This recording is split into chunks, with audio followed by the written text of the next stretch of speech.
telling them how I picked the song that you walked down the aisle to. Remember, All of Me? All of Me. And my friend was like, wow. She's like, they must really trust you. I would have been like, you can pick the song that the wedding's gonna end in. Like. I'm like, that is rude. My experience with Julian? He's a predator. He's terrifying. My sister tells me that Julian and Isamar take my sister out to a fucking dinner, like a planned dinner, and try to coerce her against me. When we've let them into like our that's not your sister. Like that's not my sister. If Joe had paid attention to the signs along the way, he could have removed that bullet and had a much fuller life. And it's the same thing with toxic friendships. If you know the signs along the way, you can intervene earlier and not have to suffer.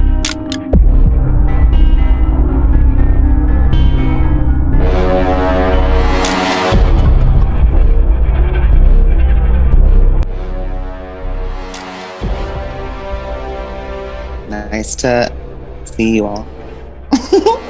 Nikki. That's my sister. Okay, cool. Okay, so pretty much here on this podcast, we talk about weird, creepy, eerie things. Pedophilic behavior, pedophile behavior falls under that category. My sister, we've made it absolutely... Yeah. Darren, every time you say that. What? What's that? Nothing. I was saying, I get scared every time you say that. Oh my God, I can't with you. Okay. I can hear you. Anyways, That's fine. Okay, so anyways, bottom line is my sister and I have faced some things that we are going to speak about on my channel. We've been very vocal about it on our platforms. And it's so happens that people in our lives, people that we trusted with our healing process, have not only backstabbed us for their own pleasure or gossip, you know what I mean, fantasies, whatever the hell they want to get out of pretty much talking about my sister's abuse and my healing process and the growth process that I've been so like vocal about. Whatever they get out of like mocking all of that and pretty much going on a smear campaign and character assassinating my sister and I, whatever they get out of that, I pretty much want to depict all of that and talk about all of my experiences with these individuals and have people that I trust analyze all of the experiences that my sister and I have undergone with these individuals. Now, we're not going to speak about my mother or her husband and what they've done to my sister and I. We're going to let that unfold with time, but we're just going to talk about people who want to use that topic and actually want to talk with my mother and pretty much laugh at my sister and I. We're just going to talk about those individuals. So the first individual that I would like to speak about is an individual by the name of Julian. My sister and I have gone back with him through, this history with Julian goes back from literally like middle school or middle school times. And he was like the first guy I hooked up with in high school. And he came out of the closet like the first day that we hooked up. Like the next day he came out of the closet and I obviously wasn't ready. I don't know what anyone else is like coming out of the story, like, you know what I mean? Like coming out of the closet story is, but I wasn't ready at such a young age. And he didn't really care about that aspect. Like he told every like little group that I was in. He even told like my sister before I had the opportunity to tell my sister that I was gay. Like my sister told me not too long ago, Nikki, didn't you tell me that? Like, yeah, that was when he told me.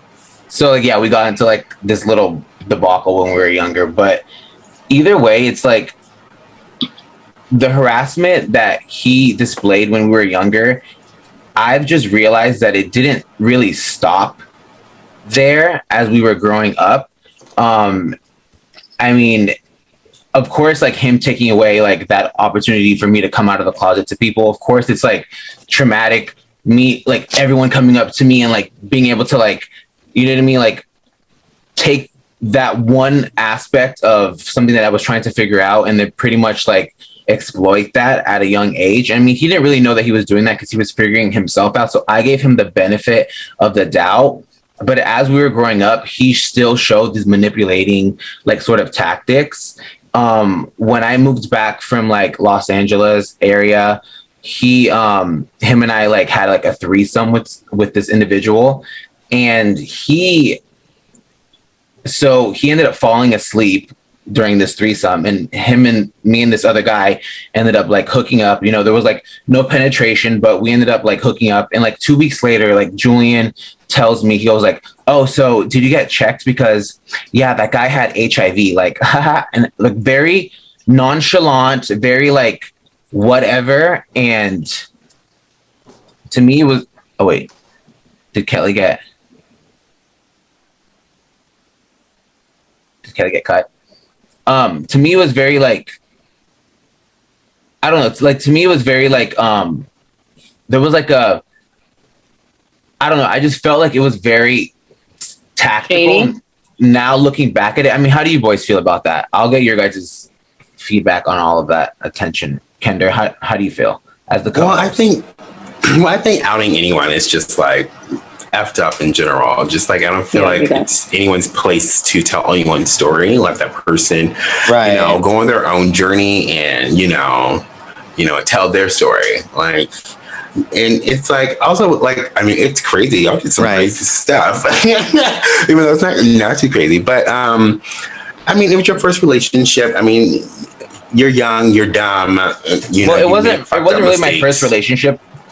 Yeah. Well, your first experience, your first sexual experience.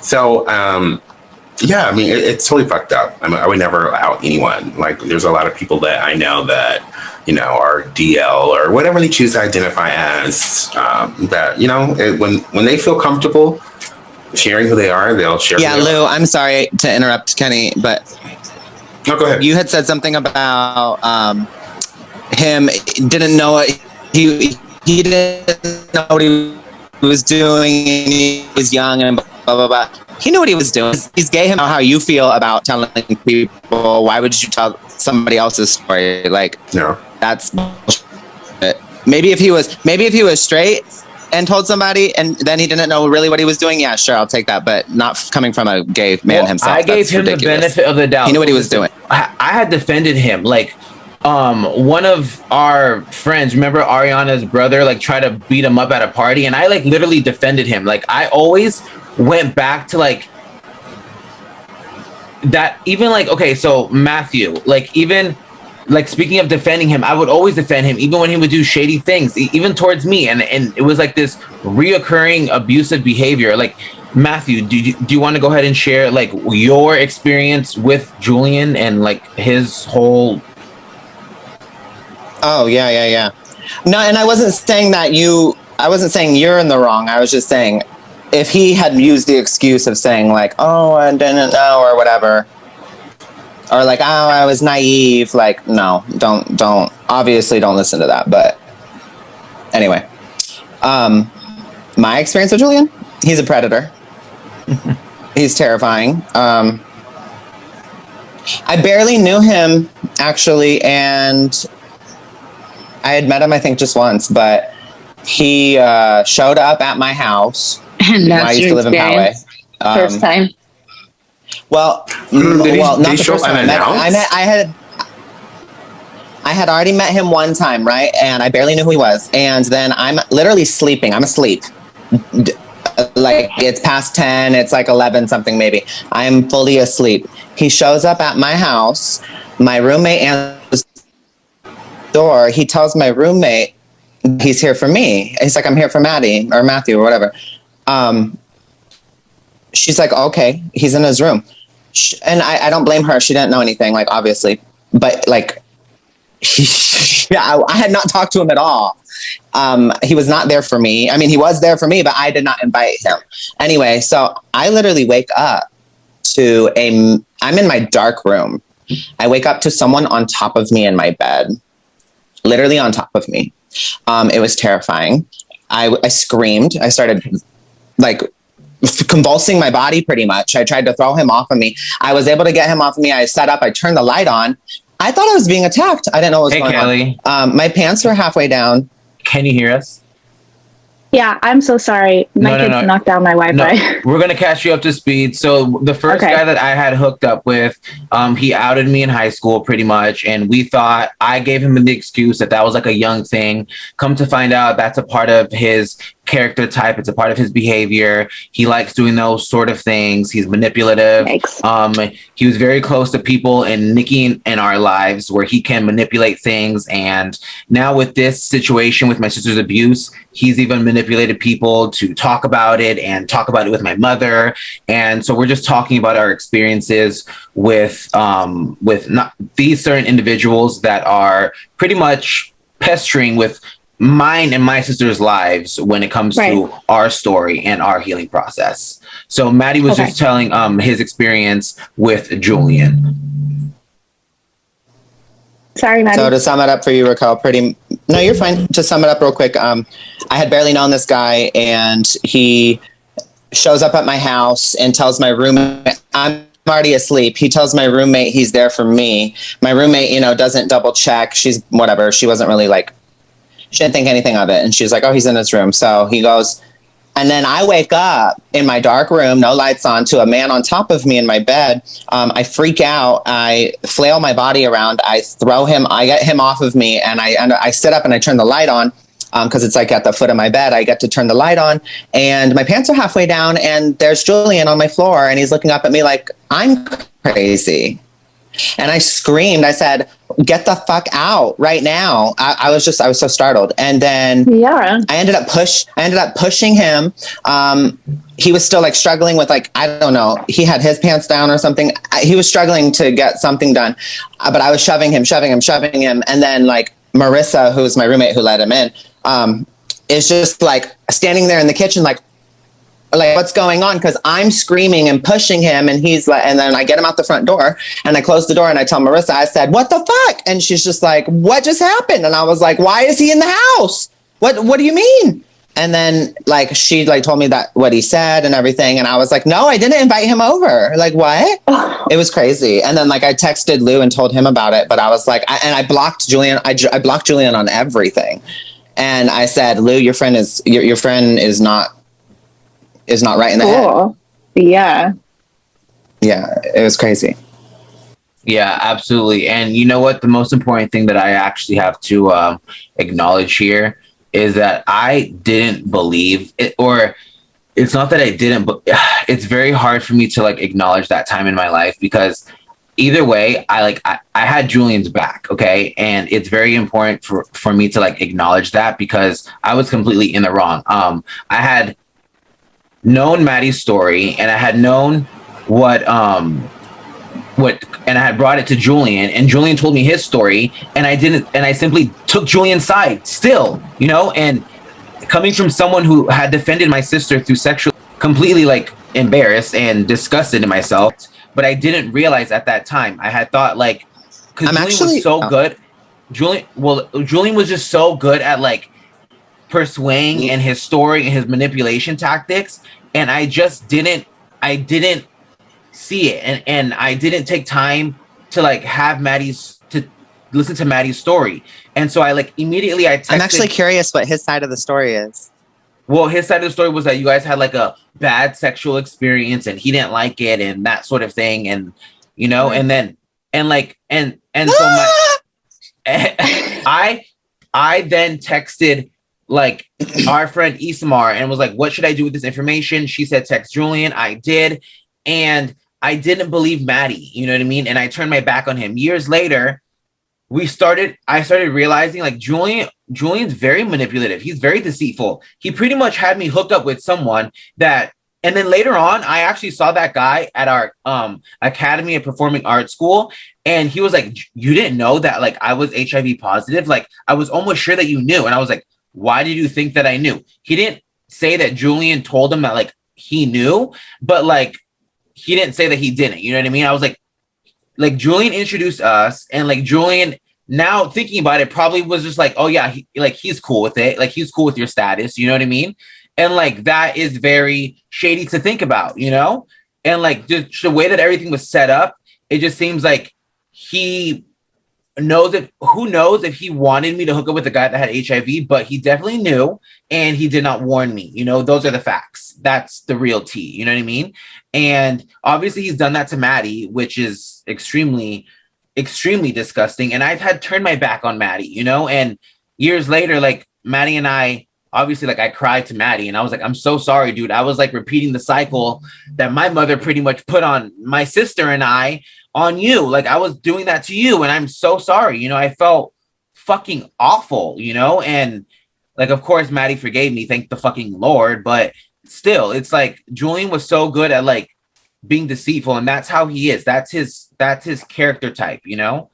And one of our last like it's disgusting to me how he described it as a bad sexual experience. Yeah, you tried to rape me? That's a very bad sexual experience. What do you mean? Yeah. And Matthew, before we move on to this topic, so Marissa was there, a witness, correct? And she can corroborate with everything that you're saying, correct? Yes, 100%. She let him in. Yeah, so it's like, the thing is that there's no way of Julian scrambling out of this one. And he tried to like hide Maddie from like me for a very long time, in the sense like he tried to say, oh, Maddie's this, Maddie's that. In my eyes, it kind of like made me feel, yeah, you're right. Maddie is kind of like, you know what I mean? Maddie is this and that, you know? And either way, now that he's like using mine and my sister's abuse as like a gossip topic, it's pretty disgusting. Like, he harassed me like through high school, ruined that whole experience. And then, you know what I mean? Everything with like the whole HIV aspect, and then done that to Maddie. He's very manipulative with information, you know? He and I had a disagreement about like the transgendered and the non-binary community. And my only opinion was that I think everyone should be open and honest with their healthcare provider. And I just, and I said, and I'm open to like hearing anyone else's point of view. I just feel like anyone should be open and honest about their status or who they are to their healthcare provider, so that they could get the best quality of care, you know? And he was like, no, you're transphobic. You're super transphobic. And I was like, no, I'm not. And then he walked away and then left, and then pretty much was telling people behind my back that I was transphobic. Like, and that was my last encounter with him. Kelly, what do you think about like that whole encounter? Like that? No, I side with you, because if you trust anybody, it should be your doctor. If you don't trust your doctor, you need to get a new one. Everyone should feel comfortable being their complete, total, healthy selves with their doctor. So if you're lying to your doctor, you're not going to get the best care. It's simple. Yeah, absolutely. And like literally that was my last encounter with him. And then I left to Puerto Rico 2 weeks later. And then he tells people that I'm transphobic. And not only that, but our friend Isamar. So we have him, and then Isamar and Jessica, and then I, who were like in a group, who were friends, our friend Isamar. So my experience with Isamar, I've known Isamar since middle school. Literally, we graduated the 5th grade together. She's always been like a gossip, like very like talk. So no one tells her anything vital. I mean, if you have to be really stupid to tell her like something important. So I never did, but I just always felt, because of everything that my mother put us through with like narcissistic behavior and being used to abusive people, now that Maddie has allowed me to make sense. Like when you're used to like narcissistic people, or you're raised by those abusive behaviors, like you tend to like surround yourself with those types of people.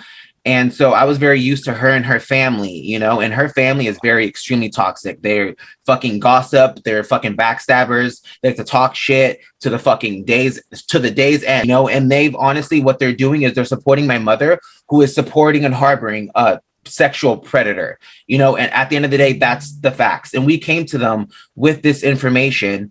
We came to their family. Actually, the tea is, when I moved from Riverside after this whole pandemic, Nikki and I told them about our story, and they had told us, oh yeah, your mom told us this already. And she said that you guys are lying. And Nikki and I were like, what the hell? I pulled Nikki over there so quick. And I was like, Nikki, this is what the tea is. Nikki, how do you feel about that? When you heard that she was lying, like your mother was lying about like your story. I wasn't surprised. I was hurt, but I wasn't surprised, because she's talked so much shit about you. and Vanessa. So I was like, well, I guess it's my turn now. So what Nikki means is she's talked so much shit about like me and my older sister. So my mother has character assassinated me since the moment I vocalized my sister's sexual abuse. Very early on, she decided to paint me as a thief, a liar, anything horrible. Anything horrible under the sun. That is who I am and what I am. Even though I've proven time and time again and that I'm like not that individual. And my friends who have kind of like were painting that picture with my mother for a long time behind my back, friends, I came over like during my healing process, letting them know about my therapy. I let my friends know certain like crucial aspects of my therapy, you know what I mean? And my therapy sessions and crucial, and my sister allowed these people to know aspects of her sexual abuse, and they sit there and they just use it against us is what they did. So this individual, Isamar, we brought her into our home and we told her about my sister's sexual abuse.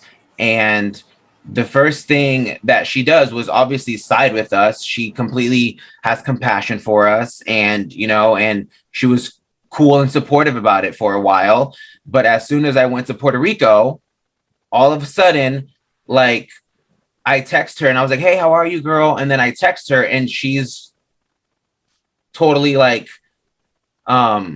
she's like, hey, just to let you know, like, the whole like, you and like Melissa, and Melissa is her niece who I used to be roommates with back in the day. So her and Melissa are obviously in cahoots. She was like, so you guys, your whole conversation, like your name got brought up and all of that and yada, yada, yada. And I'm like, okay, like that's weird. I call my sister. My sister tells me that Julian and Isamar take my sister out to a fucking dinner, like a planned dinner, and try to coerce her against me. When we've let them into our that's not your sister. Like that's not my sister. Let me go get her really quick because you guys can just talk. You guys discuss among yourself really quick. Let me go get her really quick. Nick. This is a lot to digest. It really is a lot to digest. It's like, well, first of all, Julian's certified. Like anytime you show up to someone's house unannounced, that's just crazy to me. Like you better be like you better be like my mama, like one of my best, Judy's like I gotta know you. The crazy part. Yeah, that's crazy. Like if you just met someone and they pop up at your house, that's crazy. When I came in and you were just like, someone was on top of me, I was like, that's how you get stabbed. Like, what are you doing?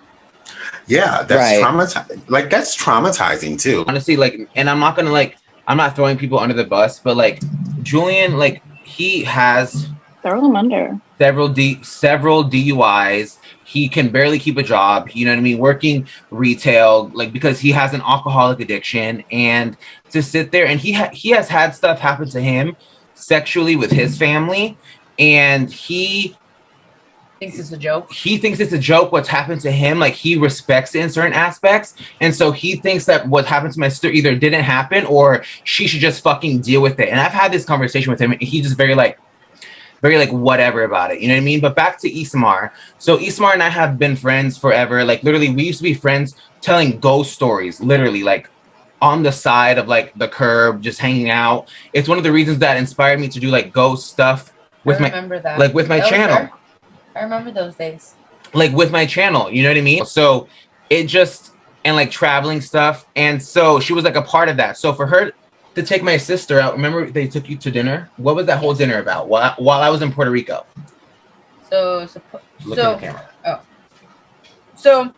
I used to work back in December for holiday season. I started working at Steve Madden. Holiday season.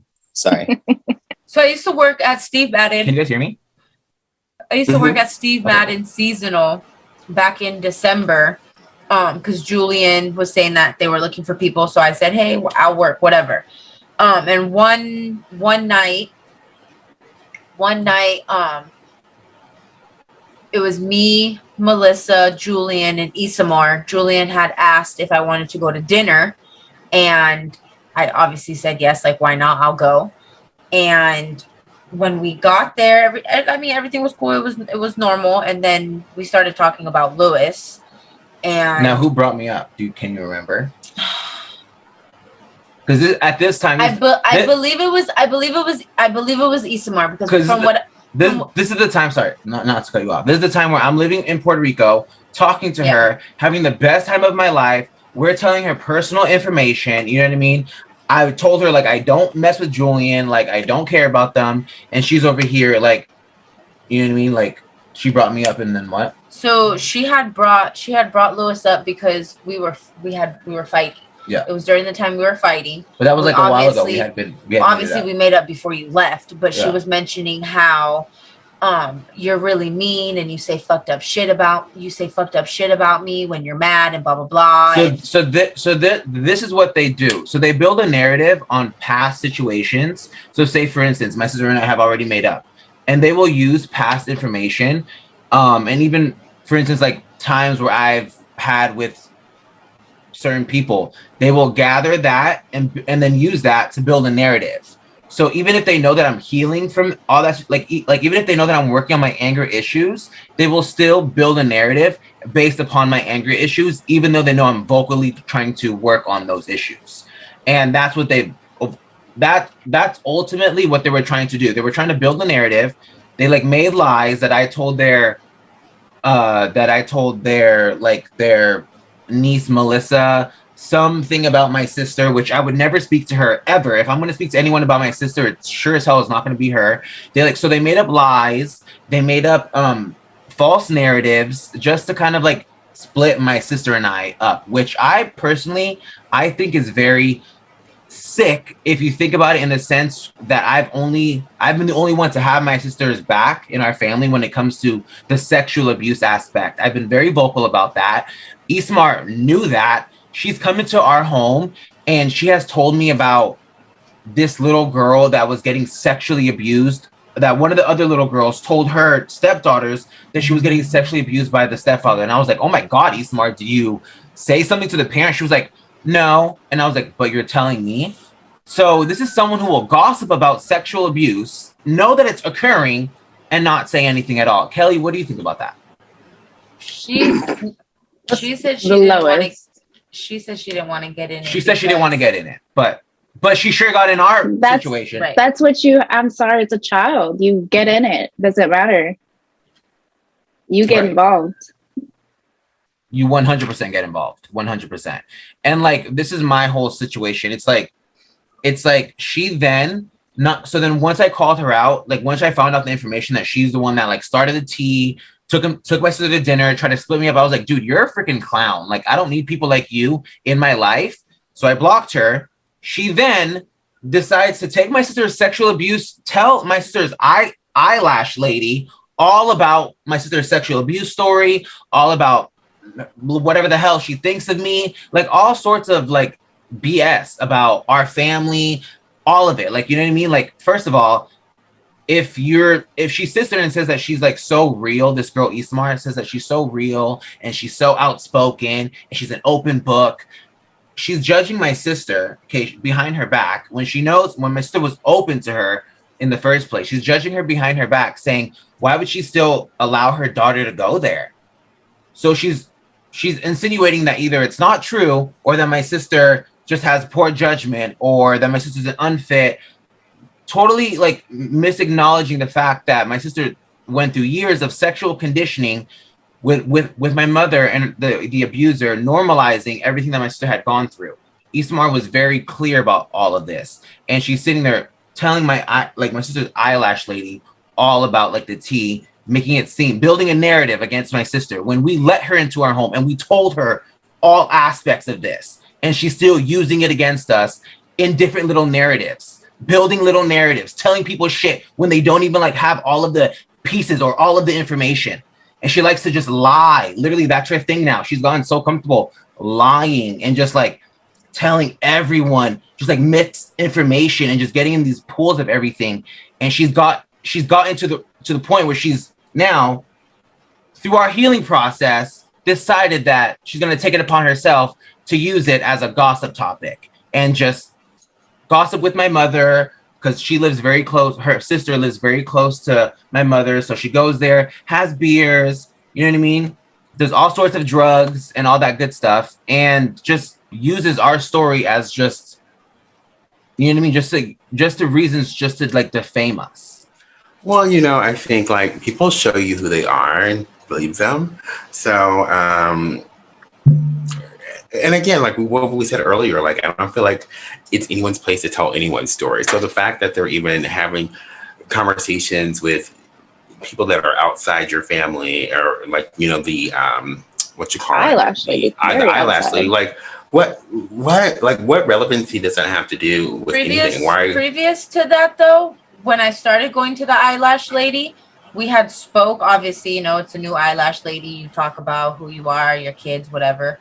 I had told my eyelash lady that I don't communicate with my birth giver and that side of the family anymore. I never actually I did specifically say she was abusive in every way possible. I didn't specifically say the sexual part, but I said she's abusive in every way you could possibly think of.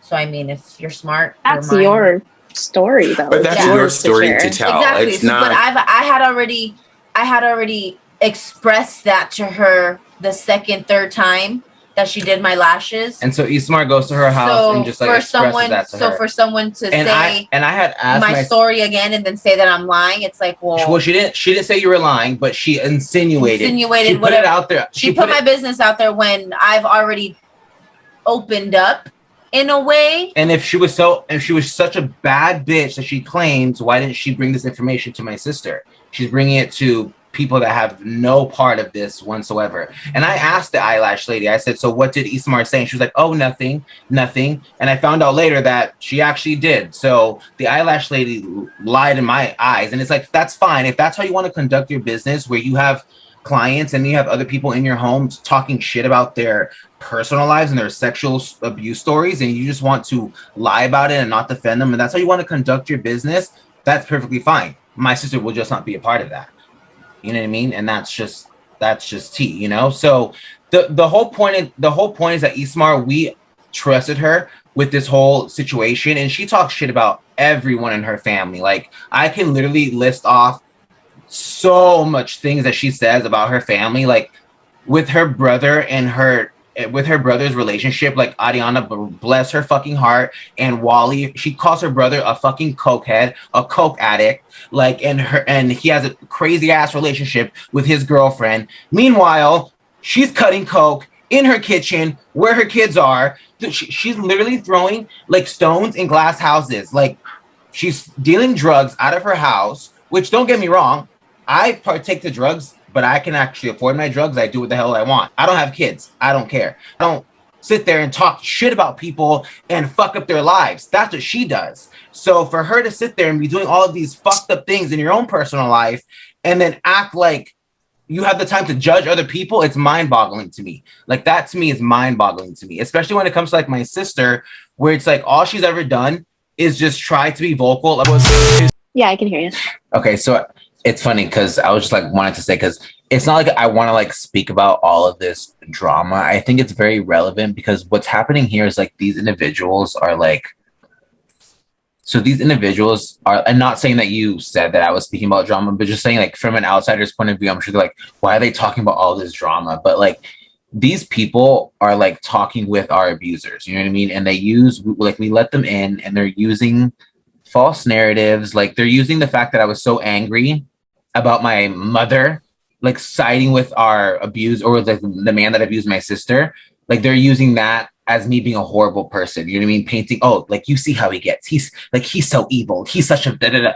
No, bitch. First of all, like, I pop off. And what the fuck? You have a problem with it? Oh, well. Like, you know what I mean? Like, the thing is that...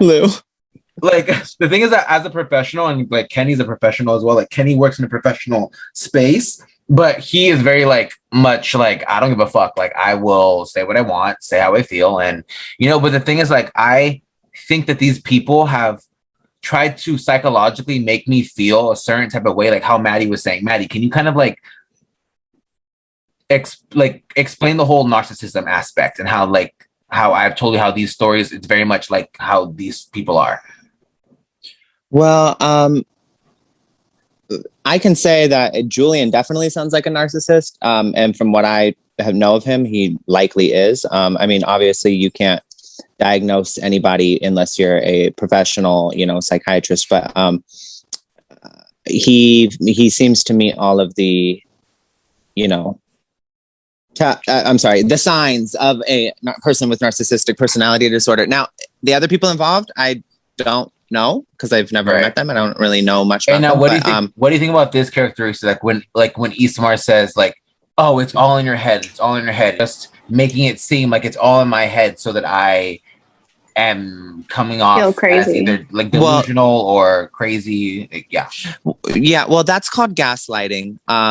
And a narcissist always uses gaslighting. However, I would have to know a lot more about Isamar to be able to say if she is one or not. However, what I'm saying is that Julian definitely is. And narcissistic people keep other people around them that play into their narrative and that defend them because they have a false sense of reality that they have to uphold. And anyone that continues to uphold that with them, they are going to keep close. Those people are likely, if not narcissistic themselves, are likely have been abused in their life as well.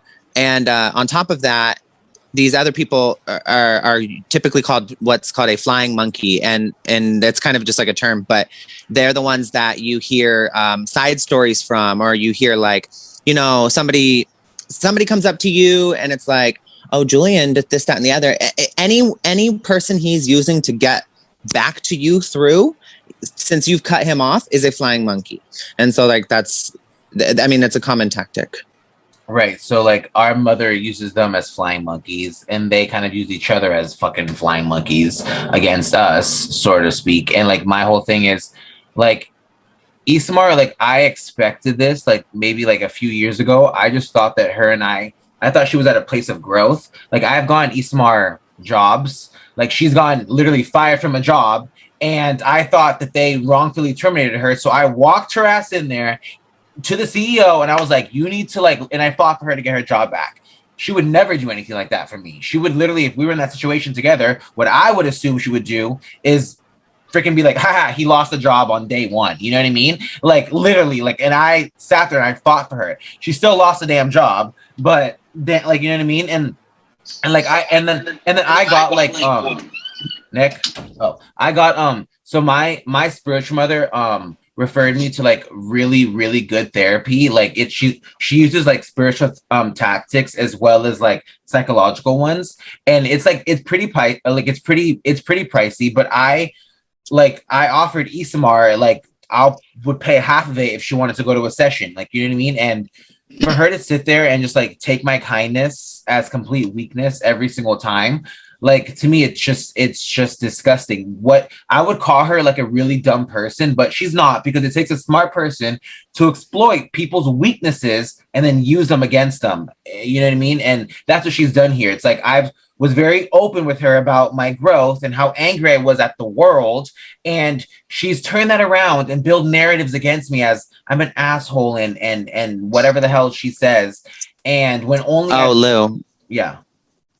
That's also another really interesting thing about people with narcissistic personality disorder. And that's one of the telltale signs, is that every vulnerable point you've told them, they will it's almost like a checklist to them, and they make sure to hit each one in a detrimental way. So if you could imagine, right, if you can imagine all the things, all the vulnerable things you've told her, all the things you've opened up to her about, if as a checklist, and if she's gone down that list and made sure to exploit each one, then yeah, she's also likely to be a narcissist. Right.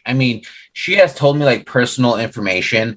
So this girl, Melissa, at this dinner that her and Julian took my sister with, this girl, Melissa, I used to be roommates with her 5 years ago when I was in a really, really depressed, dark place.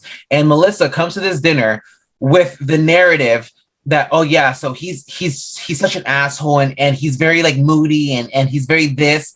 And my sister's like, yeah, that was 5 years ago. Why are you telling me this now? So Isamar, she freaking texted me hey, so your name got brought up. So she texts me trying to cover her butt, and then she's the one that brought me up, and then Julian's there, and then she has her niece. They're building narratives against me from 5 years ago, all the while trying Sounds like a mess. Split me and my sister up. Yeah, that's exactly the fucking mess that I live in. And they're trying to sit there and justify it with whatever fuck bullshit is going on. It's just like, oh my God, these people are fucking pathic. And I'm the crazy one because I'm fucking loud up front and don't. You just need to cut them off.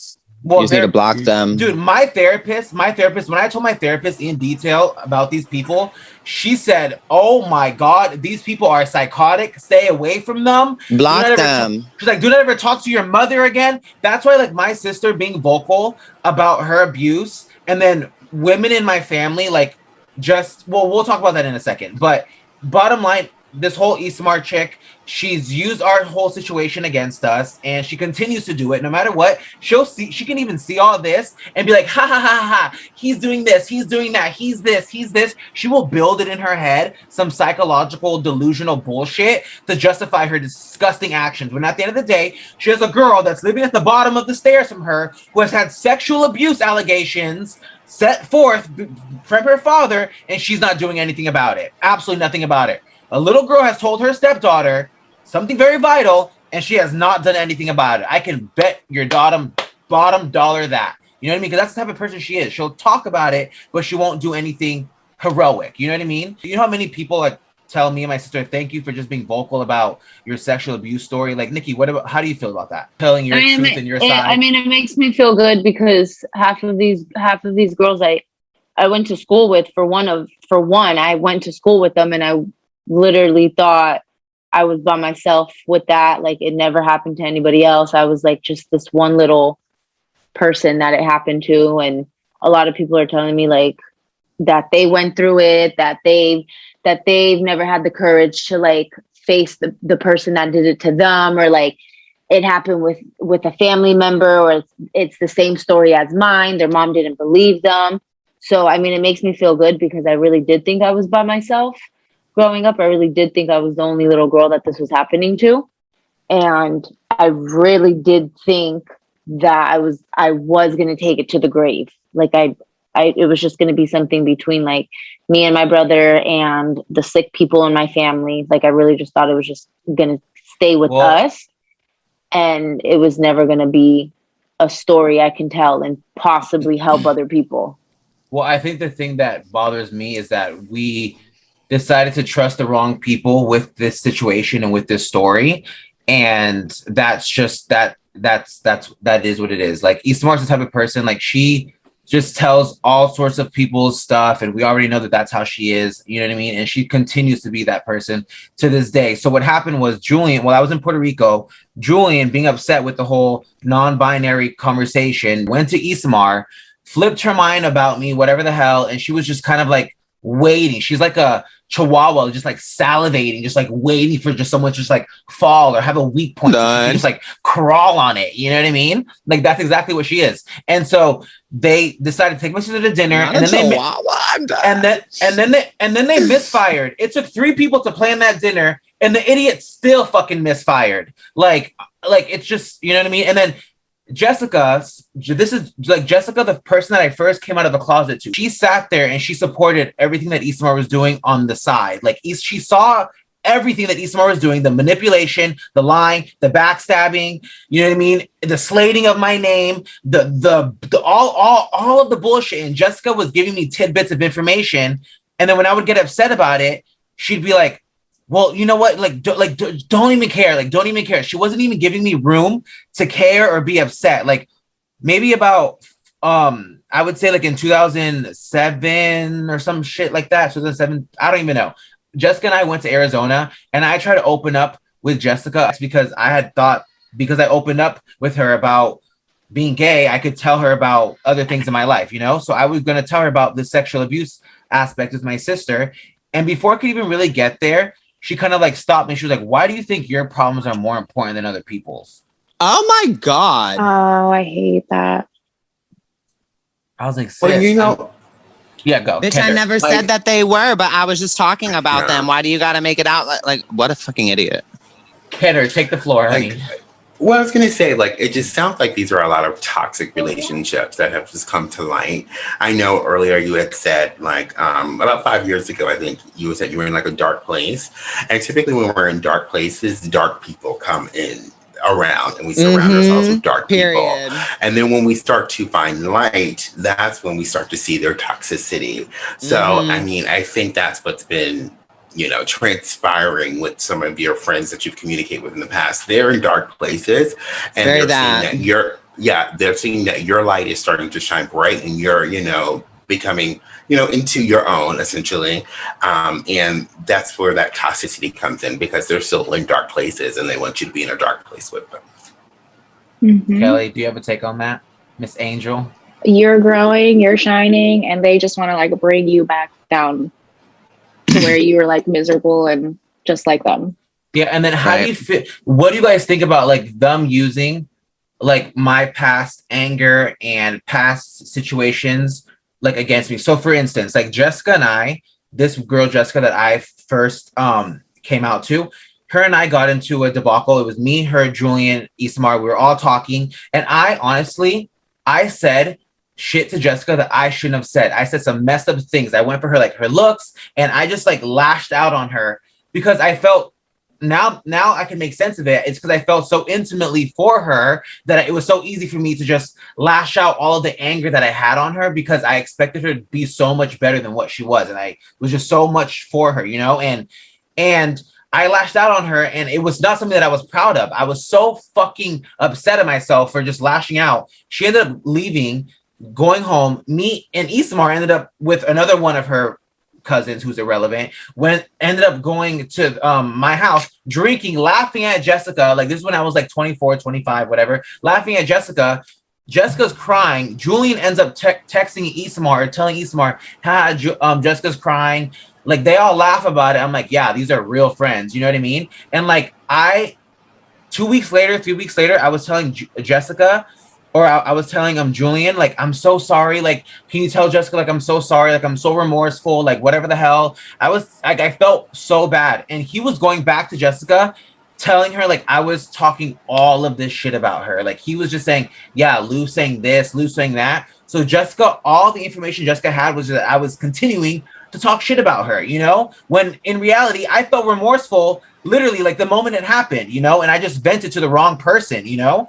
And he went back to her and just made me seem so much more horrible than what I was. And he admitted that to Jessica and I while we were drunk. And Jessica was flabbergasted, you know? And I was just kind of like, that's not a surprise to me. That really is not a surprise to me, you know? And then Jessica literally trusts these people, you know. I don't know if she trusts like Julian, but she trusts Isamar, who is so close to Julian, who will sit there and like when Jessica was at her lowest, when she did something awful, they all turned her back on Jessica. Literally, like Jessica and I weren't even friends because I told you, like I called her a bunch of names or whatever the hell when we were upset, and you know what I mean. But during that time, Isamar was still like giving me information about Jessica. Like she showed me pictures of like Jessica had got into like a domestic abuse dispute. And she showed me pictures. Isamar was like showing me pictures about Jessica, like with a black eye. It was like, yeah, look what happened to her. And it's very toxic. Yeah. And they sound like they are all miserable and they don't even fucking like each other. Yeah. They don't like themselves. They don't like themselves. They don't like each other. They're all fucking miserable. Like, ew, let it go. And misery loves company. They love company, baby. Oh shit. I was vocal with them about wanting to grow and change, and then they switched it and use that against me. Right. Like, what do you guys think about that those aspect? type of people don't like to change because they are comfortable within their, like I said earlier, they are living a delusion. They have to fabricate these stories and these certain things about people around them that challenge this delusion because that is their reality. And anything that's challenging that, they're going to be like, oh no, oh my God, like Lou is this, Lou is that, Lou da da da da da, because you're challenging that reality that they've created that they feel safe in. These people are very damaged internally. And I mean, like, I think Kendra is definitely right about they are toxic.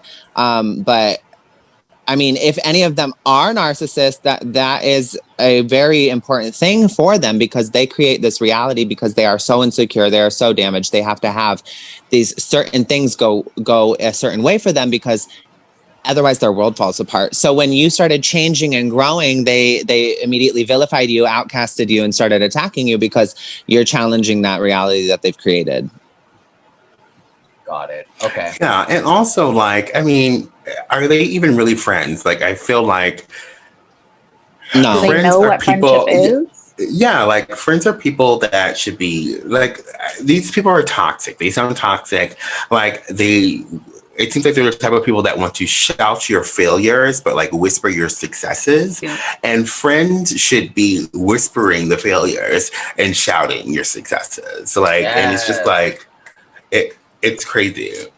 Yeah, no, they're pretty evil people. And the thing that they've done so well for so many years, like my mother, Isamar is very much like my mother. Like, she talks about sexual abuse, doesn't do anything when it's actually in front of her face. She doesn't really do anything much to function herself in society aside from like live off of a man. So it's very easy for her to just like judge others because she's not really working hard at all in any aspect of her life. So for her, it's like, it's very hard for me to like have seen like miss all of the red flags and in comparison to her, to my mother, because there's so many red flags that I see that she was so like my mother, like how she used to just say, haha, Lou, like you're like blatantly just call me a liar, or just like when I'm like literally like, why would I lie about that? You know what I mean? Or just like blatantly just like gaslight me to like my fucking core. Like, I know you're talking shit. I know what you said. I caught your ass, and like literally just like lie, make me seem crazy. Like, that's literally very much like their life is a lie. Their whole life is a lie. Believe it. You cannot. Yeah, that's the really crazy part about these people. They believe the things they're saying. So that's where the sociopathic aspect of it all comes in. They are actually. So, like I said, I don't know if all the people in this group are the same way, but Julian definitely is. I can tell. But those people, they actually believe what they're saying. Do not see anything wrong with their actions. And the sociopathic aspect of it is that these people are emulating other people's emotions that are around them. They don't actually feel these things. There's no, and that's where we have to like differentiate ourselves. Like that little voice in our head that tells us something is wrong or something's bad or something, this isn't good. You shouldn't do this. People, we have empathy. They don't have empathy. They don't understand other people feel emotions. Literally, you could tell a person like this, you're hurting me. And they're just like, what are you talking about? Like, they don't understand it. No, for sure. It's very selfish, and it's very... Like Jessica's it's all a show. It's all a show. Like Jessica's whole role in this was she gave me tidbits of information, and then she made me feel invalid for feeling like my friend Isamar just backstabbed me, and she's making me feel invalid. She goes, well, you're just on her radar. Like, you know what I mean? I'm just kind of like, what the hell? Like, she makes me feel completely invalid. Not only that, her father, and they invalidate your feelings. Her father, Jessica's father, openly supports the man that molested my sister. He openly supports him. He like lets him around his house and just hang out. And Jessica, because those people do not believe that it happened. And Jessica goes, he just doesn't believe that it happened. It's kind of funny that like if it was his daughters, then he would believe or expect others to believe that it happened. But because it's people you can't say that for sure. You can't say that for sure, though. Well, it just seems like that would be the case. I mean, sexual abuse is really crazy because it's like a lot of people just don't believe that it actually happened.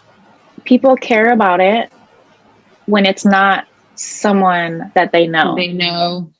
Yep, that's all it is. And even if it is someone they know, they still may not believe it, that it's actually happening.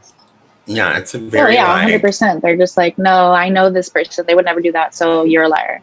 That's right. Oh, that's another big factor. That's the reason, like in families, because it's like, let's say that like the daughter, or for example, Nicole, she's saying something's happening, but it's like these other people are also around, and these there's people that love that person that's abusing, and so they can't see that person in that light, so they're automatically going to just say like, well, that can't be the case, and it's such a weird gray area, because it's like, yes, that's terrible. Like, you should believe the people that are saying they're being abused. That's why it's so horrible when somebody actually, like those very rare cases where somebody actually is lying about it. Like that is just so disgusting to me. But because I mean that's very rare, but it does happen. But it's so weird in a family dynamic because people tend to not believe the victim. So wrapping up with Jessica's involvement in all of this. Long story short. Jessica was a witness in seeing like my mother pretty much lie against me in like a crime. You know what I mean? My mother said my older sister hit me because I was defending my younger sister, and my fucking older sister hit me. My mother fucking called the cops on me. You know what I mean? And I obviously didn't hit my sister. She completely lied to me, like lied about that. She lied on me. Jessica was there. Jessica was able to like go to court, or not go to court, but like do the whole court statement. I was able to use it in court. And I really appreciated Jessica's like involvement in that. You know what I mean? So I thought Jessica and I were like, and I would always vocalize to Jessica, like, I'm trying to change. Like, I'm upset because of like where I grew up and how I grew up, trying to like shed all that. And Jessica seemed supportive, but then when she kind of like allowed Isamar to do all that, after my sister, Nikki, didn't you have a conversation where you opened with Jessica about your abuse? Mm-hmm. Yeah. Can you just share a little bit? Can you enlighten us a little bit about that? I mean, honestly, I don't really remember. It was a lot that was going on. I don't really remember the conversation, but I spoke to her about it. Right. Okay. So then for Jessica, Jessica had obviously not only heard it from my point of view, she heard it from my sister's point of view. She completely supported Isamar's situation and that whole tirade against me. And then I texted Jessica and I was like, we're going to do this podcast. I'm going to fucking just talk about the situation, get all the tea out there. And she was like, what the hell? You know what I mean? She went to my aunt, got all like the fucking confirmation she needed from my fucking aunt, as if that was gonna fucking do anything for her. You know what I mean? And then I told her, I invited her to my birthday, told her this whole spiel about Isamar. Literally 2 days before my birthday, she just ghosts me. She's like, yeah, Lou, like you're right. Like, Isamar doesn't like, Isamar was in the wrong, like I should have defended you. And then like 2 days before my birthday, she like just ghosts me. She like doesn't even like, you know what I mean? She must have like, I don't even care what happened. I don't even give a shit. Her fucking integrity is bottom of the fucking barrel low. Her moral compass is fucking non-existent. So I could honestly care less what happened. At the end of the day, I know all of the situation, what did happen, which was the fact that she fucking allowed someone to ramble their fucking mouth off about my fucking sister when she should have had my back. You know, we were working on our friendship after our past and after me, like, you know what I mean, degrading her, and just, I owned up as a man. I told her, I'm so sorry for all of that. Like, you know what I mean? In front of her cousin, I owned up for it all. And we were working on our friendship, and she still just allowed scumming ass fucking people to dictate the way that she moves as a person, you know? And ultimately it just sucks. It's just heartbreaking. So that's her involvement. All right, I'm gonna voice text it because I feel like my voice is going to sound better than any text I can ever fucking say. All right, now I stayed out of the bullshit that, you know what I'm saying, whatever the fuck happened. I've been in Rhode Island or whatever, but I know what facts are, and facts are facts. And no matter what the fuck happened, you have your fuck ups and you have your fucking skeletons. And you're fucking sitting here and talking about people who you called your friend. You're sitting here trying to air out some shit that you think you fucking know, or whatever happened, people been through. That you saying about them, that shows me a lot about the type of person you are. So you could say whatever the fuck you can want about anybody, but you're not even sitting there saying, let me look in the fucking mirror. You look honestly crazy, Lewis. You really fucking do. And honestly, you're saying people since we were younger. You're right. Yes, we've known each other since we were younger, but I actually had relationships with them when we were growing up. You know what I mean? I know who they are. I know these people. I know you. You know what I'm saying? Sure, Jan. Yeah. If people are consistently talking shit about people, it's a problem. It's a red flag. Like, keep them at a distance. Yeah. And then also just like Maddie said earlier, these people are damaged. You know, a lot of these people are damaged. And unfortunately, cliche, but hurt people. And I still empathize with them because I know yeah, some things are fucking intentional, but some things they just honestly just don't know no better. They just don't know any better. Her people still hurt people, because I'm still hurt from this situation, and I saw them on my Facebook feed, and I was like, get these ugly ass motherfuckers off my motherfucking feed. I'm gonna blast them on my motherfucking YouTube, and I blasted them.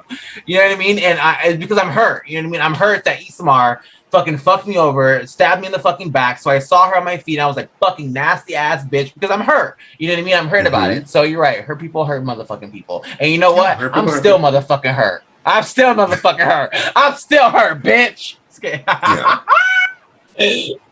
Nikki can't tolerate me. Look at me, Nick. Look at that. Oh yeah, I've seen that picture. You guys are so cute. Okay. Moving on. So before we end all this, we're going to talk about like family involvement. So my sister recently was very vocal on her Instagram about like family coming down from New York, coming down to visit my mother, bring their daughter, their little girl, into the home of the fucking pedophile. So for the people who don't know the definition of conditioning, I want you guys to look it up before you sit here and you victim blame or victim shame somebody. Okay, conditioning, I'm not even gonna say the definition of it because you guys should look it up, but that is something I went through. So for someone to tell me what took you so long to leave your abusers, I don't know. Maybe because I was wired since the moment I was born to think that this is normal. Don't sit here and victim shame me.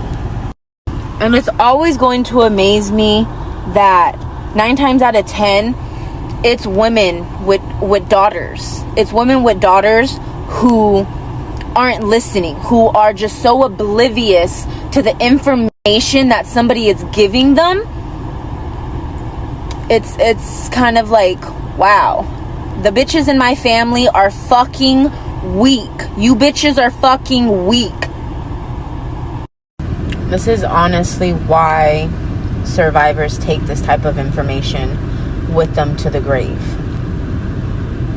Honestly, this is why. Because when people speak up and they say what they've been holding in for years, no one wants to listen. Nobody wants to believe them.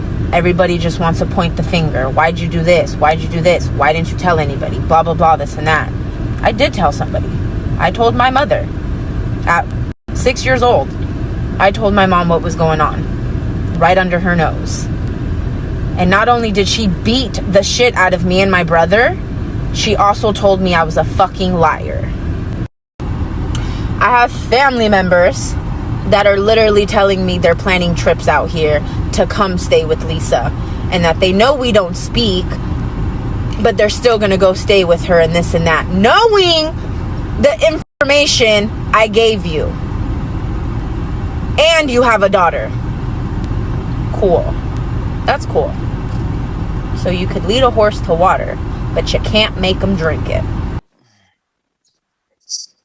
Okay, we have my cousin coming down here, right?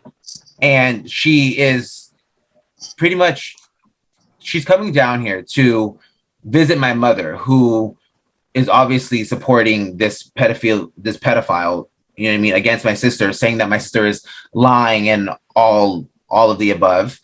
And my sister went on like an Instagram rant about it all. And pretty much people came against my sister and was just telling her that she shouldn't have these feelings, or she shouldn't put other people on blast on social media because they're just trying to visit their aunt. What do you guys feel about that? I feel like anybody that is against her telling the truth about an abusive fucking sexual predator and the people around that support them, and just manipulative people in general, like obviously if a person is toxic and negative, like anyone who's against somebody being vocal about that is also a threat, and you need to eliminate them from your life as well. That's what I think. Yes. I mean, this is not this is not like this is a serious subject, and you have a little girl. Right, of course. What kind of person doesn't warn someone going into that situation? So she's right. You know, this isn't like, oh, I just don't like that person, so don't go hang around them. No, it's like a serious thing, and you have a little girl. You want to, it's protective. Anybody who's mad about that is just not okay.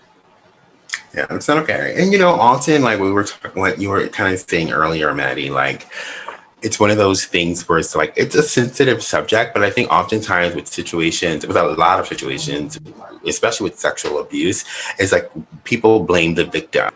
Our society is groomed to blame the victim. It's like it's the victim's fault. They shouldn't have worn that. They shouldn't have been there. They shouldn't have talked to them. They shouldn't have looked at them. You know, they always maybe that person shouldn't have taken advantage. Okay, so like, quickly, maybe that's so quickly, Nick. Are you there? Hello, can you hear? Yes. Nick? Okay, so quickly, just talk about your experience about you going off about hearing that our cousin's going to visit your mother who's living with Lisa, a sexual predator. Lisa. So it Lisa, just pissed me off. I found out that somebody was coming over here, and I asked her, and she straight up said, yes, I'm coming over here and I'm staying with Lisa, but I would love to meet Imani. And I straight up told her, after everything that me and my brother have been telling you, that we've been saying, that you've been seeing, because you view my story, you see what I'm talking about, you swipe up to comment on stuff, you're gonna sit here and still bring yourself and your daughter, and to have the nerve to say, oh, I have anxiety because I'm traveling without my husband. So you don't have anxiety that you're going to a man's house that I told you was abusing me. You don't have anxiety for that, but you have anxiety because you're not traveling with your husband. And Nick, really quickly, your abuse lasted for how long? As far as you can remember, just really quick. We're gonna go into detail until I was 12 years old. And you were about my earliest memory is 4 years old. And it stopped when I was 12 years old. Okay. All right. And then so we don't know if he hasn't done that to any other little girls, because my mother brings all sorts of little girls around him all of the time and all around the house. And so my sister was just being vocal about it. And then another cousin comes out of the fucking blue, like saying, you don't have to blast things on social media, like da-da-da-da. And my sister was like, yeah, I'm just warning people. Why the fuck are you bringing little girls to sexual predators' house? And this other cousin had the nerve to sit there, and Nick, if you can just read that out loud really quick. She said something about, well, our little niece, or my niece, is smart, and she's she said something about how her that, for one, I wasn't blasting our cousin. I was just blasting stupidity of women who know information, but they play oblivious to it. If whatever information I was saying, if the shoe fit, that's not my issue. That's something you have to look at in the mirror for whatever I'm saying. And I obviously took offense to it, that you still are playing dumb and you still would want to come over here. So I took offense to it. She thought I was specifically talking about our cousin, but I wasn't. In a way, I was. But she pretty much said, that fell under I was pretty umbrella. much mentioning everyone under the umbrella. You're a weak ass bitch. If you know this information, you still want to come around and play goody goody. You're a weak ass bitch. That's and not you want to you want to bring your child your child around. On top of that, you want to bring your child. So she pretty much said that she said her niece is very smart, and if she funny, was uncomfortable, and if she felt uncomfortable, then she would speak up. So why would you even wait for that to be an issue? Why would you even want that to happen? That part. I was smart and well aware, and I spoke up. Kelly, what do you think about that?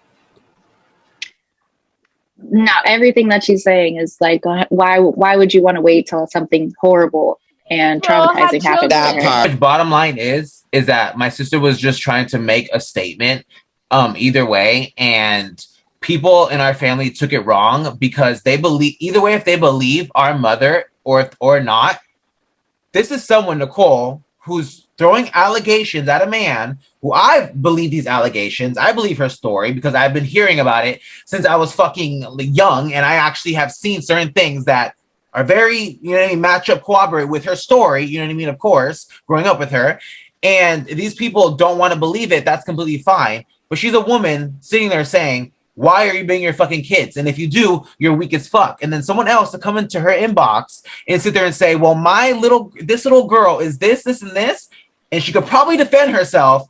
That's fucking creepy and that's weird. That sentiment is so out of pocket. When she even tried a conversation with, I tried a conversation with her and she just started obscenities. When she started the conversation with obscenities, that's when I was like, this person is literally disrespectful and uneducated, and I can no longer even tolerate this conversation. Like, if I would never allow any little girl to go around a fucking pedophile, let alone my niece. Fuck that. You know what I mean? Yeah, what the fuck? Fuck that. And she's over here saying my niece is smart, my niece is this. Like she'll speak up. If you're gonna allow it to get there, that's on you, boo-boo. That is all on you. You cannot sit there and say that we all collectively didn't motherfucking try, because we did. You know what I mean? To catch a motherfucking predator, fucking episode number 1 is this. I just say something really quickly. Well, I think yes, it's definitely a problem to even put your kid in that situation, but the assumption behind how they would react is appalling, because I think that's what happens oftentimes. That's why people get victim blamed, because people assume you should react a certain way if something happens to you. Boom. And I think that's where the disconnect comes from with providing 100% support to victims, because people assume you should react this way, but there really is no way to react when the situation happens to you. Right, Kenny. No, the whole.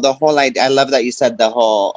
It's appalling based on that, because first of all, why let it get there? Why even let that be a option or opportunity that could happen?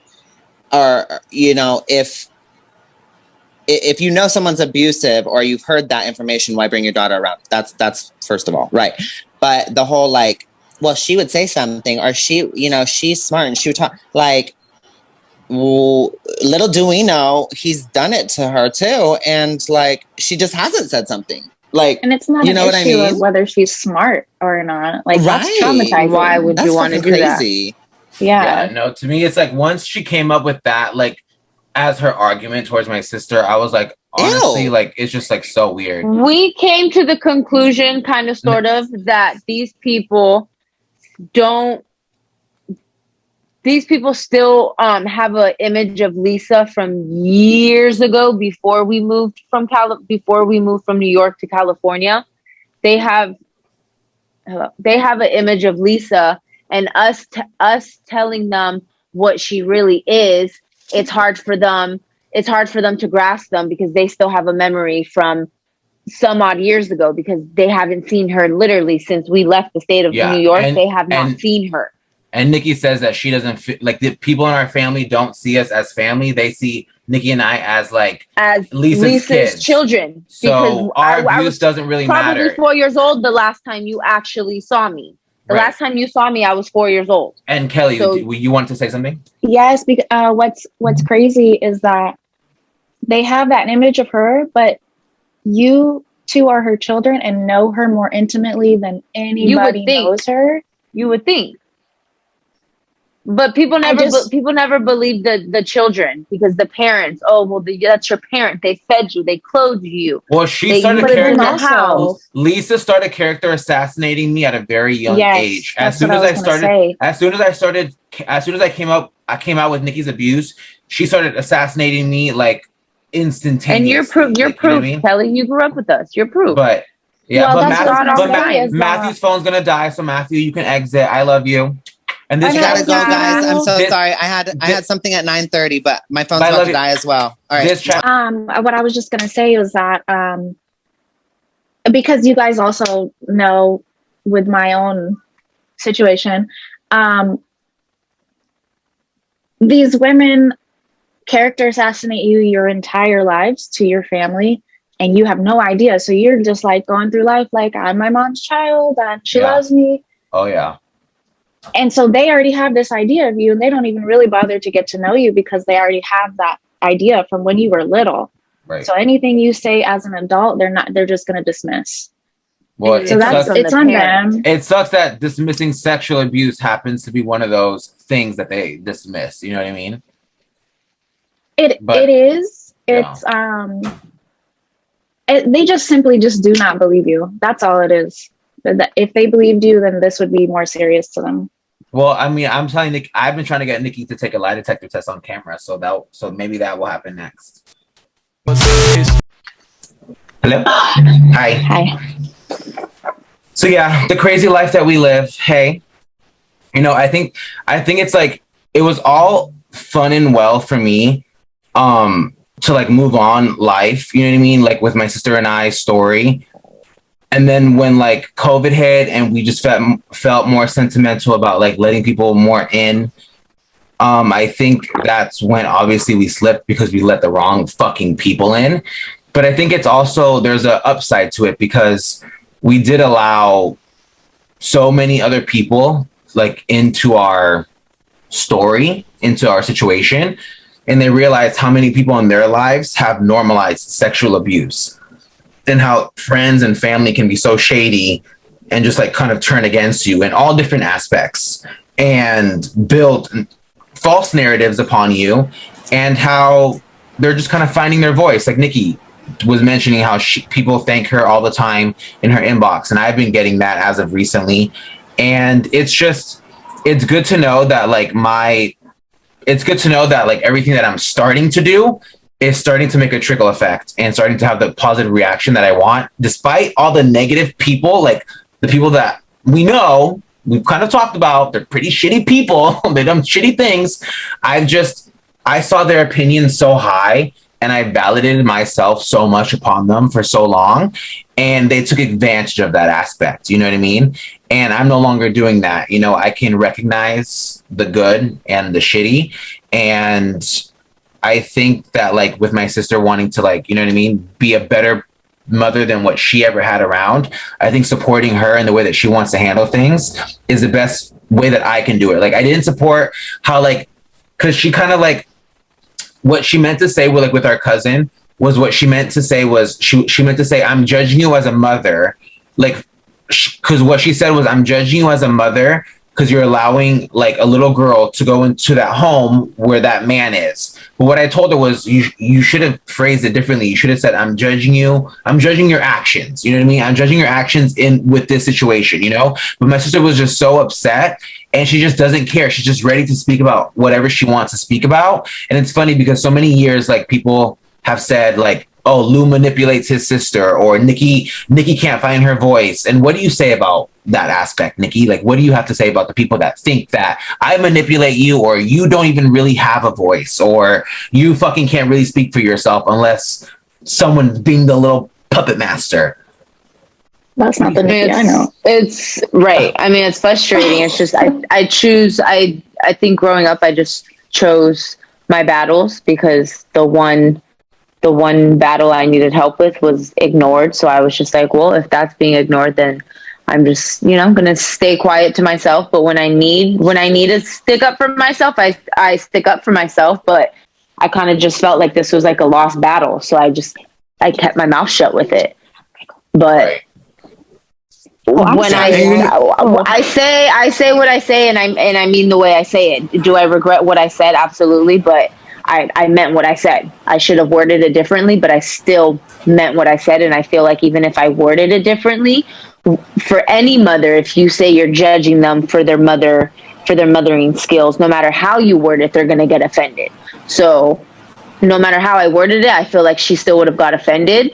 But I've been nice. I've been quiet about it. I've said my little stuff, and no one's listening. So now that I'm getting loud and disrespectful or rude, or I'm being a bitch, now it's a problem. But it was like when I was speaking nicely and stuff like that, nobody was listening. So now I'm gonna get disrespectful because now you guys are listening because now I'm being a bitch.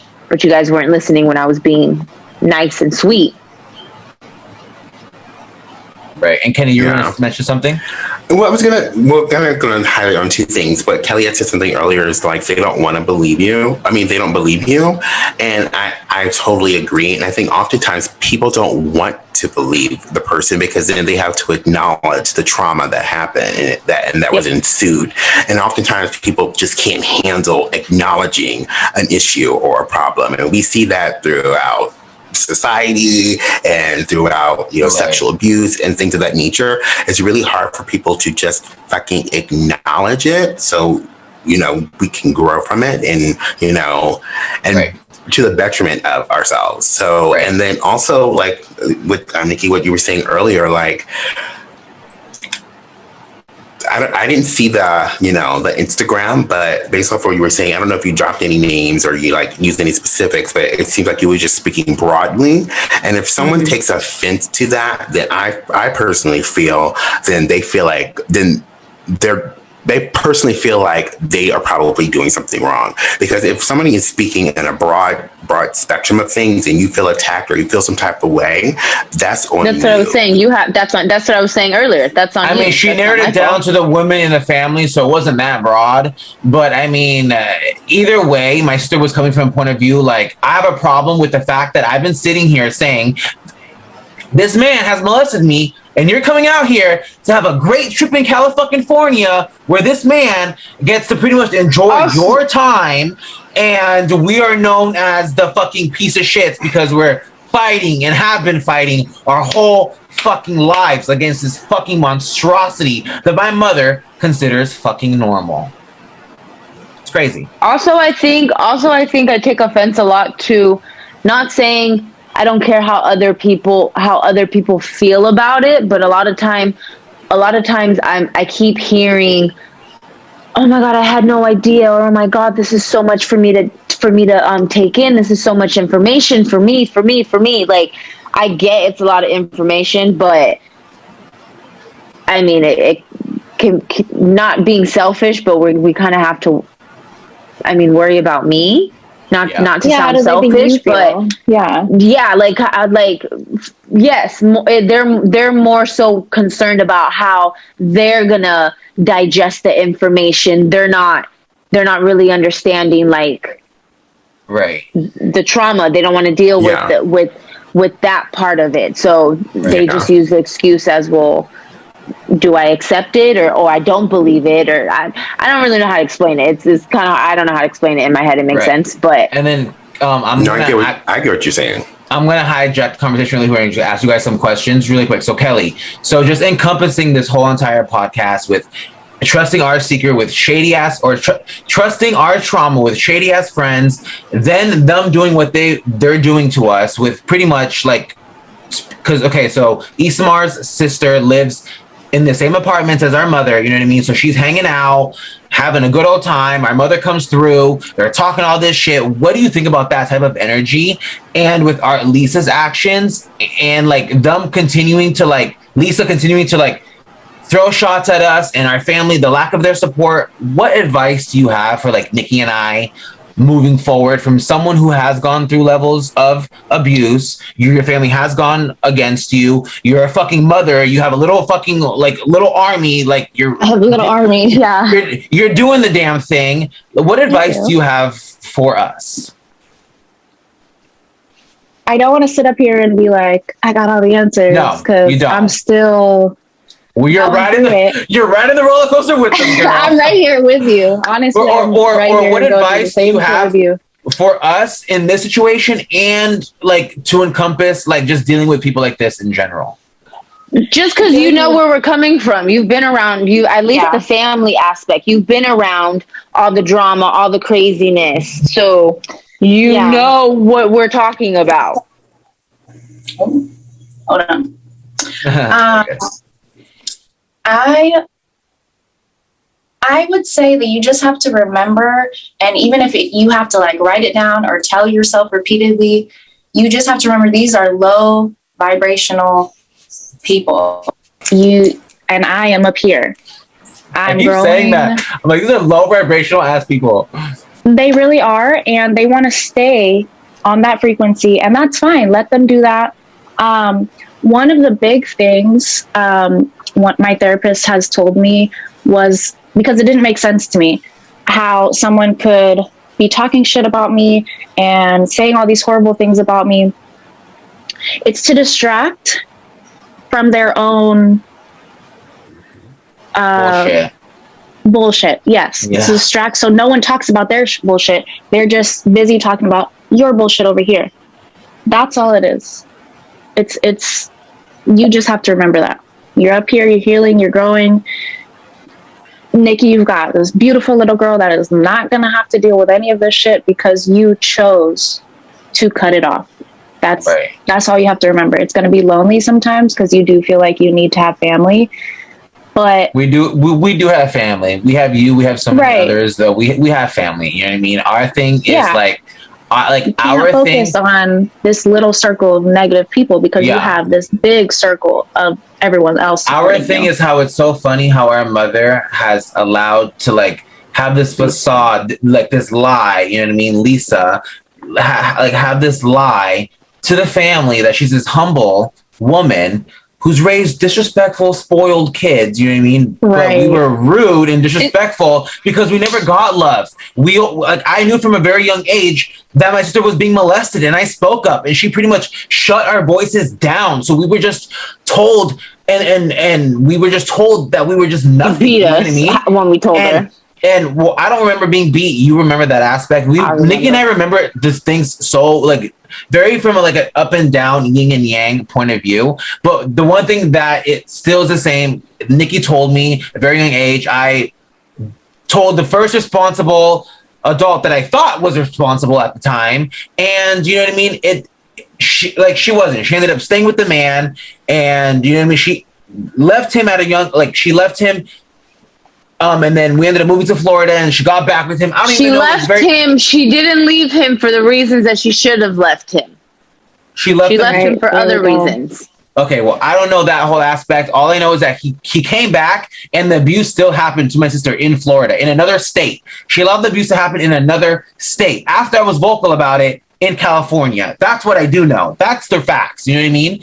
And for friends to do all that, like, I'm healing from that aspect because there are so many people that are supporting me. Like, these friends try to like digress on my healing, on my growth, on my they try to like veer me off, and it works because I was so upset with like, why the hell did they do this? Why? What the hell? You know what I mean? But at the end of the day, they're fucking sick and they're diabolical. And I got you bitches fucking pressed, and you could never step up to me in a fucking debate. I wish you fucking would. You know what I mean? My whole thing is like, I got them clocked exactly who they are, and they don't like that. And now I know why I was such a threat to their little ecosystem, which is ecosystem of fucking degenerates and low forms. You know what I mean? And that's what it is. And my sister and I are getting out of that. And people want to sit there and like say, well, you're so pressed, you're living in it because you're talking about it. I'm talking about it on my podcast because I dedicated my podcast to talk about weird, creepy, eerie shit, pedophiles, fucking weirdos that fucking sit there and gaslight and are narcissists. I want to build a platform for people to tell their stories. Exactly the type of people that have done the things to me. I want others to feel comfortable telling their stories as well, you know, because there are so many people that feel like others have sexually or have normalized sexual abuse, and it's not right. You know what I mean? And if anyone can just feel like some form of sanctuary with what we're doing, like, I feel okay with that. I rather, like I told my sister, I rather lose all the fucking sick fucking people if it garners 1 or 2 people each, like, you know what I mean, to just speak up and do something about sexual abuse, you know, especially in their own family. You should have the fucking balls to speak up and do something about it, you know? And that's what it is. I did do that at a young age. I just fucked up because my mother psychologically fucked me up. You know what I mean?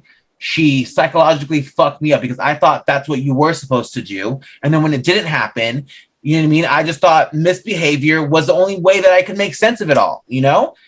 It was in anger was the only way that I could make sense of it all, you know? And my therapist has told me, like, dude, Lou, brah, like, you're good. Like, you're really good. Like, from what you've gone through, like, you're amazing. You know what I mean? And I can't believe that you've healed so much, and you need to stay away from all these fucked up people because they are stunting your growth by gaslighting you because you care so much about their opinions and things like that. And she made so much. Exactly.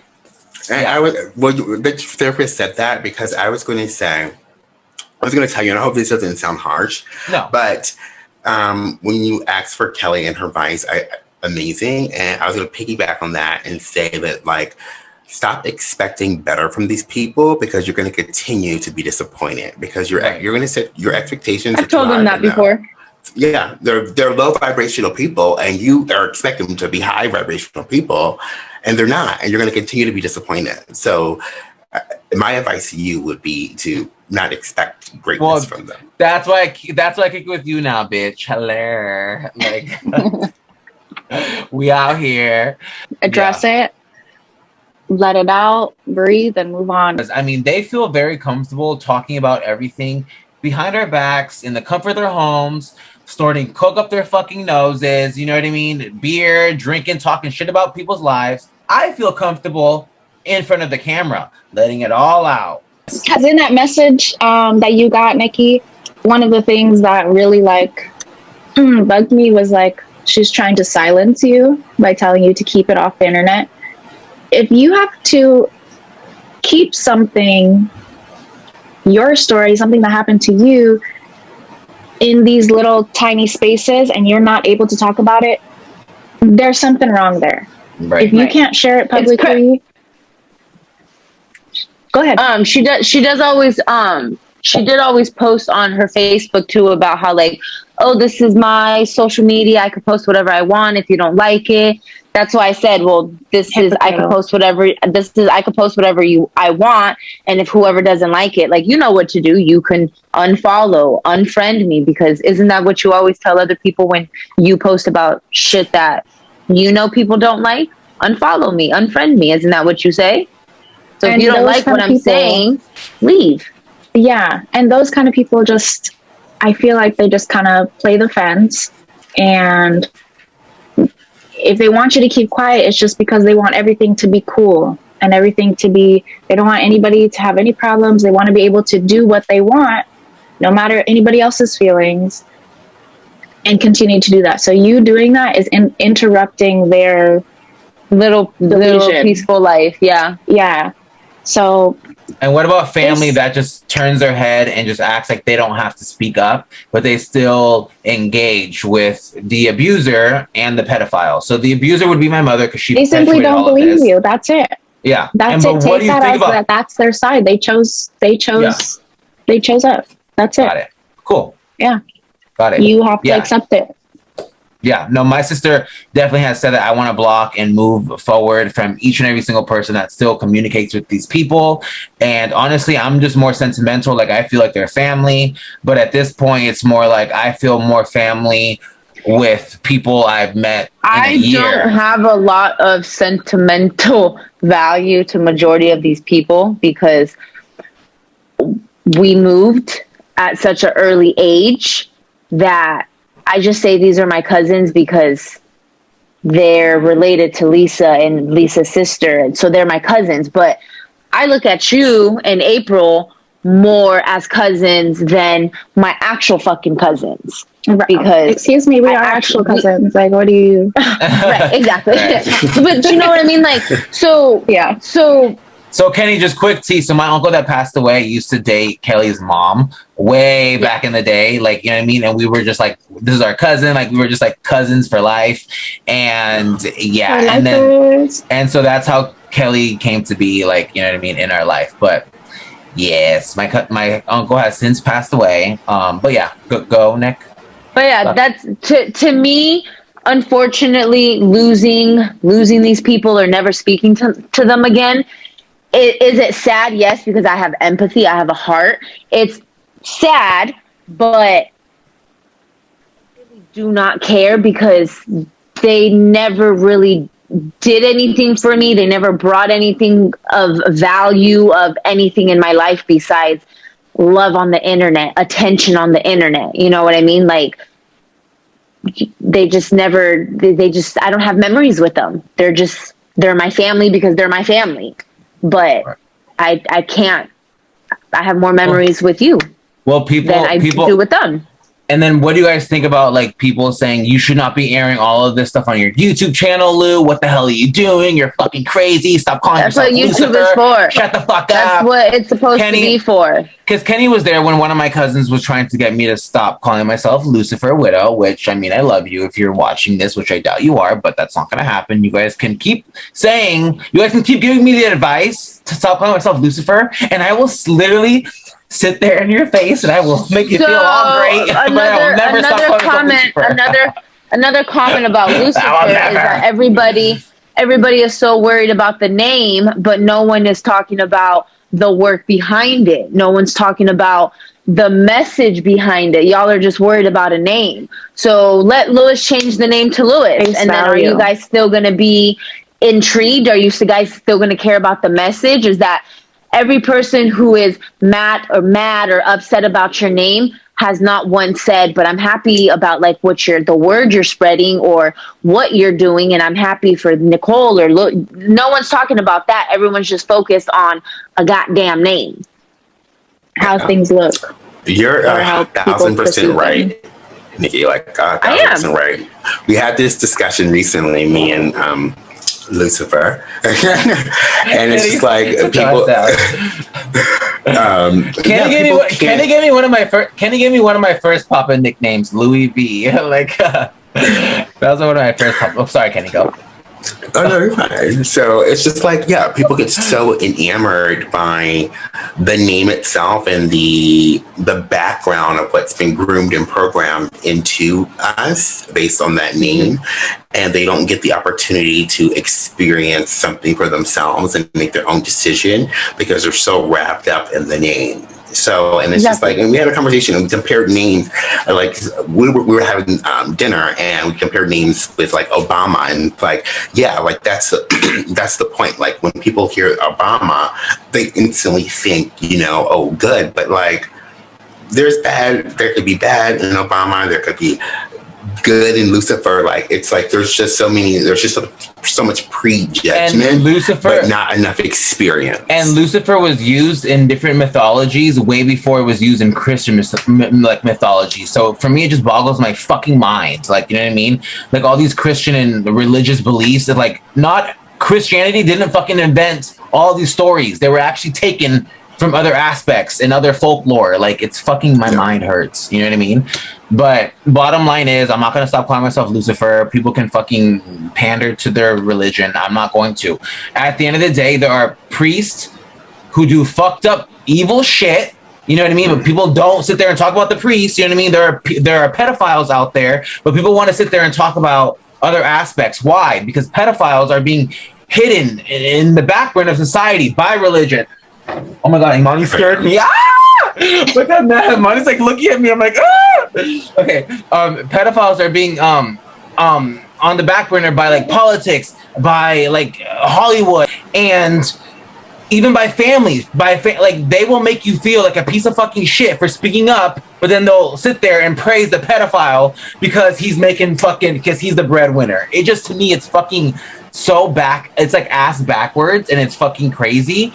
And I'm not going to stop talking. And neither is my sister. We're going to fucking keep talking, and we're going to fucking keep running our mouth. And if you fucking people want to run your mouth in front of our faces instead of behind our back where the work is not being done. They don't stand for anything. They stand for slating other people and then trying to look so good when we're putting our neck on the line. We're fucking sitting there saying, these are our skeletons. What's up? What's good? Like, you know what I mean? When we're trying to be advocates against sexual abuse, you know what I mean? And we're trying to be advocates for voice and for change. And when things happen, like friends actively doing shady ass shit, it gives me a reason to advocate for something. You know what I mean? Which is open your fucking eyes and just say what the hell you want to say and call people out. And when my sister is seeing that people are not supporting her, women in our family are not supporting her, they're still going to pedophile's house, she's gonna sit there and she's gonna advocate for what she believes in. And that's just what the fuck it is. These people gave you, now you see the red flags when you make new friendships. Oh yeah. You'll see the red flags. So you're gonna be able to cut those people off if they come back into your life again in some other forms. Right. You're not gonna have this issue again because you're going to be able to see it. So that, I mean, at least but it sucks that I went through fucking backstabbing to fucking have to realize that lesson. But I mean, like, lesson fucking learned. Trust me, lesson motherfucking learned.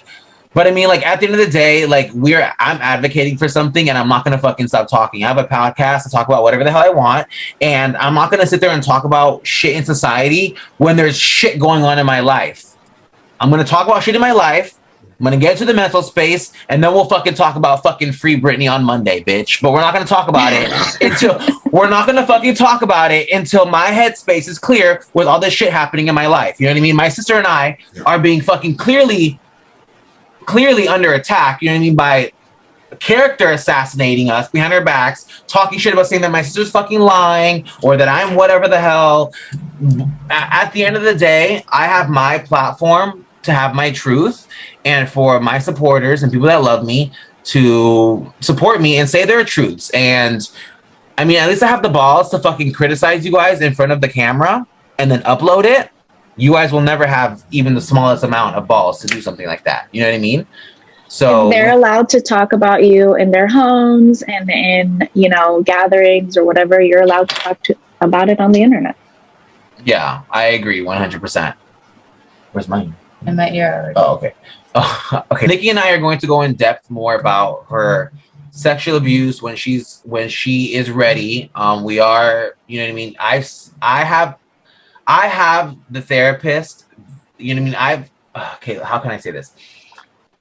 I haven't seeked out full therapy, obviously, to like everything that's happened currently, but I have therapy towards everything that's happened with us when we were younger. You know what I mean? I will have to catch my therapist up on all like this tea. I spoke to her like when it was first beginning, but I haven't like spoken to her like wrapping up about like family involvement and family not giving a fuck and all this aspect. But I'm also, you know what I mean, paying for my sister's therapy as well.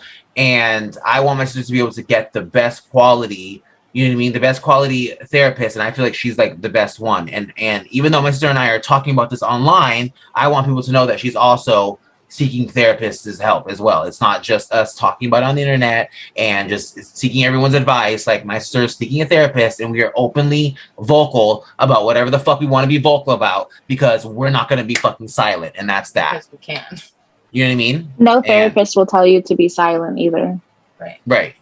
My therapist says, say whatever you want on your podcast. She's like, just don't get just don't get into trouble, but just say whatever you want. She's like, don't say anything. But I'm just like, you know what, girl? So I was very down on myself, and she was like, Lou, like, you can't be down on yourself. I was very like, and I'm the type of person, like, when I go to therapy, I strip fucking down. I tell them all the horrible aspects about who I am, all the fucking, like, my role in situations, because you don't want to go in there fucking lying to a therapist just for them to garner them on your side. You know what I mean? You want them to depict and analyze you, you know? And coming out of it, I can honestly feel confident that I am not a fucking, like, I'm not anything as awful as these fucking degenerates that I've spoken about.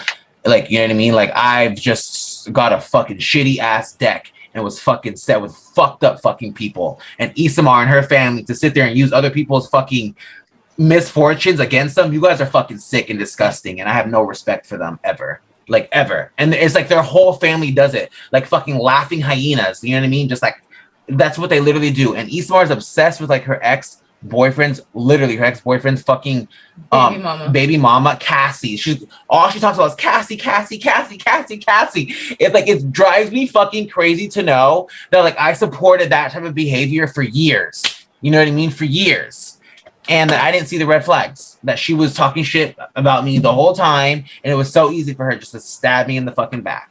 But now I know, like you said, Kelly, now I know. It just hurts. You know what I mean? It really does hurt. But it gets Kender, lonely. we will proceed to our what is it? What do we say?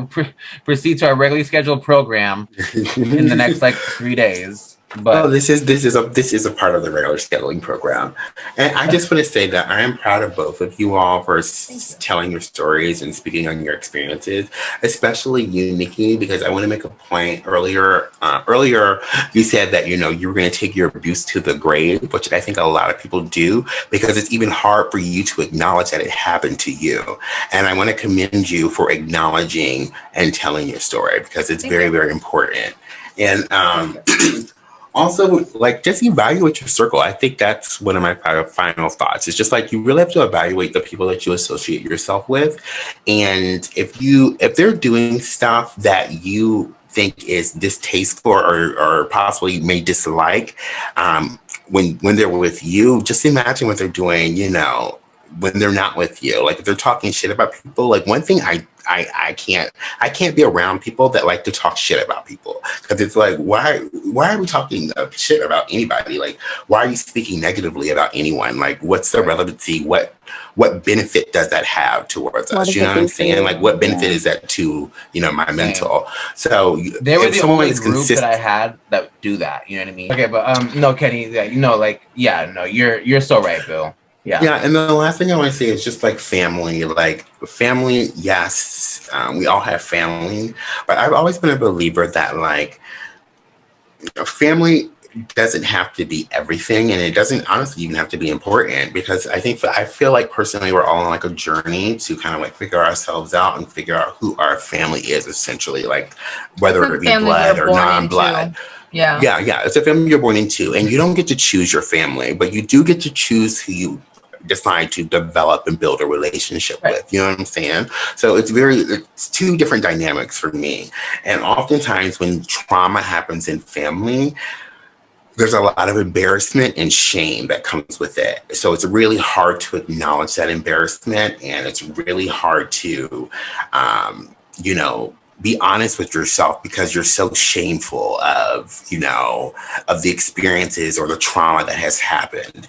And I feel like that is a huge problem when it comes to like family issues, is that families oftentimes don't know how to communicate with one another, because of the embarrassment and the shame when trauma happens. I'm proud of you, because you're not embarrassed and you're not ashamed anymore.